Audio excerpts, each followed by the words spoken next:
we're all friends and we kind of hang out, and Manoj happens to be a really good friend of ours. And we've been conceiving of interesting things to say today. But I think talking about sectors we believe will do well tomorrow, sectors we are investing in, and the kind of opportunities that we are fixating upon will probably give other people here an idea as to what is happening in India and what's on top of the pie when it comes to attention and time span of different investors in the ecosystem. So, Umang, if you had to pick a sector to spend the next decade of your life in, what would it be and why? So I have, multiple sides to my personality, Nikhil. Before 4 p.m., after midnight. But I'd say... What happens after midnight? Come on. Why? It's my day job and my night job, right? But one of the things that I would say is, or two areas that I think are really, really real. I think if I had to restart all over again, I would do brick and mortar on one side because I think it's real. And a real economy business today in my mind, and I think a lot was spoken about in the last panel, so I don't want to go in there, but I think renewable energy as a space to me is very, very interesting on one side. If it had to be in pure digital, I see a massive opportunity within two areas. One is AI generating content. I think there's a huge amount of transformation happening there. And then on the more frivolous side, I think this whole use case around loneliness, whether it's an AI companion or a companion of any sort, and that whole loneliness use case, betting, online gaming, gambling, these are all manifestations of loneliness. But I think there's a very, very interesting use case there on the digital side, and of course, one on the brick and mortar side. One I'd like to pick as my day job, Manoj, and one as the night job. So you've done taxi? Yeah. You've done social media. If you had to start over today reading the world around you, what business would you do? I would have liked to do Zerodha because you're the only one who's generating profits. But that was...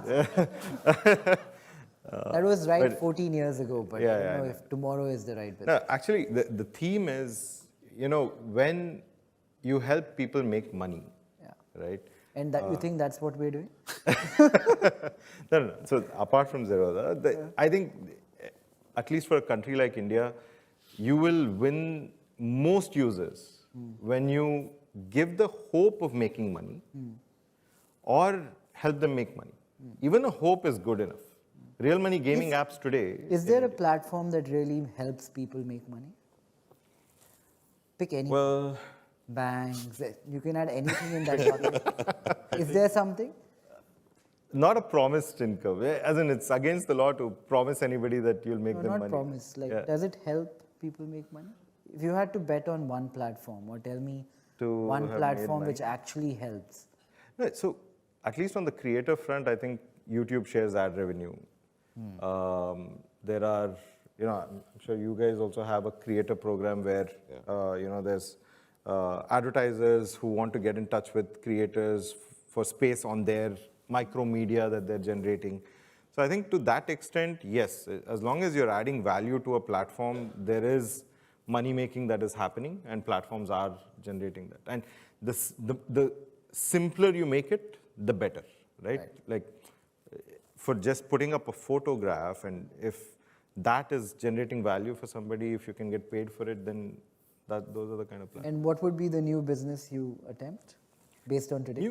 So outside of stockbroking, which for some reason you chose to say. So I think building for augmented reality, like if you just think of what's going to happen when we all wear Apple's Vision Pro, there'll be live liking, right? Like, I'll be wearing it. There'll be people in the audience who'll, as soon as I say something, there'll be a like flashing up at the top of my left eye, right? And the more I get likes, the more such things I will say. So even live conversations will start mimicking what is asynchronous social media today. Right. So social media will become more and more live as we go into the future. So I'd like to accelerate towards that because that seems to be the eventuality. So if you'll see last 13, 15 years, I'm directly into the e-commerce and commerce space. In commerce, we have built capability which are long-term, like supply chain, logistic, merchandising, pricing, lending, recovery. And these are hard capabilities, like it was always happening. But the form which we have adopted use technology a lot, like developing backend. I think somewhere our muscle memory is build the capability or mind for the longer term. But at the same time, where a country like India, which is evolving, growing fast, and if you'll see, user in whole India, you can divide in 3 buckets. Let's say bucket A, B, C. In bucket A, which is, let's say, I'm just keeping a number, more than $6,000 per capita, which is more than 250 million people. Bucket B, which consumes more than 1,000 SKUs. Bucket B, which is again 400 million, consumes around 200, 250 SKUs, and income level is around 1,000, 150. There are another 600 million which are consuming less than 50 SKUs, but per capita income is less than 500, something like that. And these buckets, if you'll see, the fastest growing bucket is bucket A as a percentage wise, because everybody knows the number. In that, I believe there are lots of opportunity which you can build capability-based business, which can be online, offline, using all these methods of, you can use social media, influencers, but at the end of the day, what the purpose, like you are solving commerce, are you solving education tech, are you solving, let's say, agri-tech, health tech, so many opportunities. So in that, you cannot do everything, I understand that, but I believe there are capability-based business in India which are huge as an opportunity. I think I always gravitate towards those businesses. Personally, I'm also biased in one sector, which is QSR. In India, like 6-7 years back, might be lots, 20 years back, global QSR chains have entered. But if you see the growth in last 5-6 years, in last 3-4 years, they are growing the fastest. And some of these QSR, international QSR, their overall market cap is bigger in India than the global. Maybe tell everyone what is QSR. Quick service restaurant, I think everybody understand that. Like, so the QSR, again, I'm saying because in India, so if you'll see US, around $2 trillion, $2.5 trillion retail market. 70% of attachment to the real retail industry. Almost like 1.6, 1.7 trillion. In India, guess our retail space is around $1 trillion, around 800, 900 billion dollar. Guess the QSR industry in India, maximum 60 billion dollar. If we'll see 70% attachment has to come over, let's say, 10 to 15 years, then it's a huge space. Any of the, let's say, CSGR, you can say that might be it will take like minimum 30% every year, it will grow. So, and in India, there are lots of sectors like this, like influencer economy, like Gen Z we are talking about. The commerce natures are changing.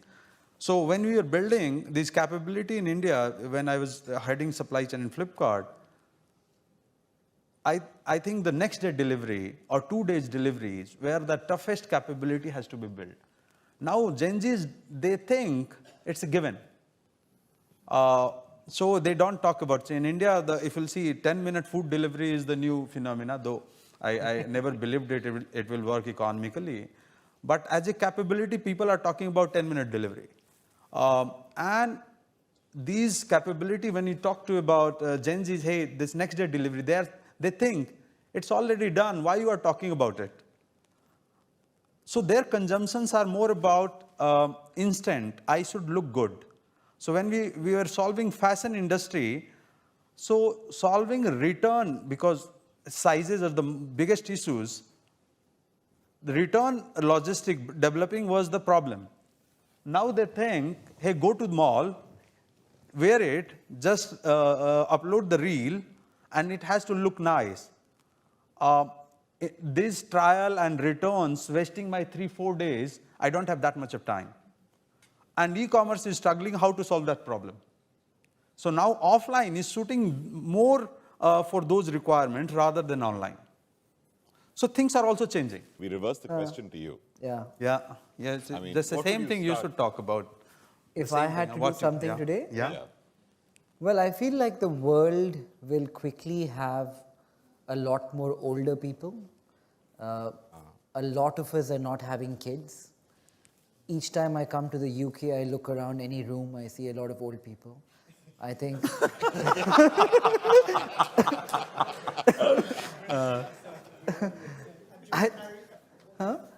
I think the Western world, it's happening faster, but it's also happening in India. Well, for every couple in the world, you need to have 2.1 kids to maintain the population, to remain stagnant.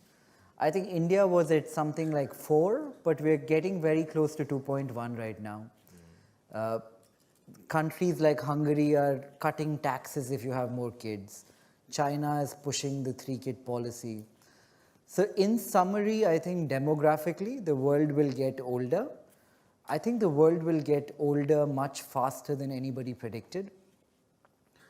So I would build anything I can around old people. It could be senior living, it could be assisted care, it could be hospitals, it could be social media for old people. So anything old people is something I would focus on. Yeah. I got you on brevity for once. And they have the most money as well. Yeah. Yeah. But thank you, everyone. I hope this was not boring and everybody got something out of it. Thank you for having us.